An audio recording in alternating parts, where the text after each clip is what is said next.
Votre appareil a besoin d'une réparation? Nous réalisons un diagnostic gratuit, récupération et livraison à domicile, sans appel ni déplacement.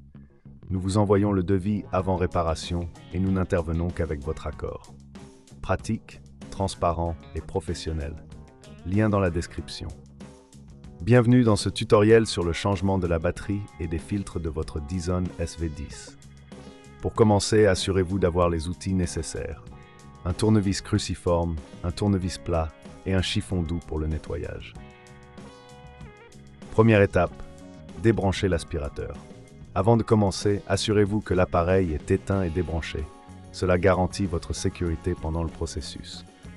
Deuxième étape, retirez la batterie. Utilisez le tournevis cruciforme pour dévisser les deux vis qui maintiennent la batterie en place.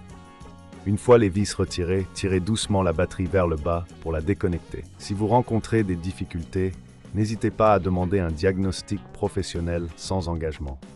Troisième étape, nettoyez l'intérieur. Avant d'installer la nouvelle batterie, prenez un chiffon doux et nettoyez l'intérieur de l'aspirateur. Cela permet d'éliminer la poussière et les débris qui pourraient affecter le fonctionnement de l'appareil. Quatrième étape, installez la nouvelle batterie. Prenez la nouvelle batterie et alignez-la avec les connecteurs. Poussez-la doucement en place jusqu'à ce que vous entendiez un clic. Ensuite, revissez les deux vis pour sécuriser la batterie. Cinquième étape, changez les filtres. Pour cela, localisez le compartiment des filtres. Ouvrez-le en utilisant le tournevis plat si nécessaire. Retirez le filtre usé et remplacez-le par un nouveau. Assurez-vous qu'il est bien en place. Si cela vous semble trop complexe, n'oubliez pas que nous proposons un service d'enlèvement et de livraison à domicile.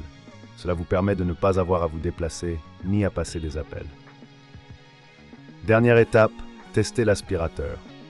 Une fois la batterie et les filtres remplacés, rebranchez l'aspirateur et allumez-le. Vérifiez que tout fonctionne correctement.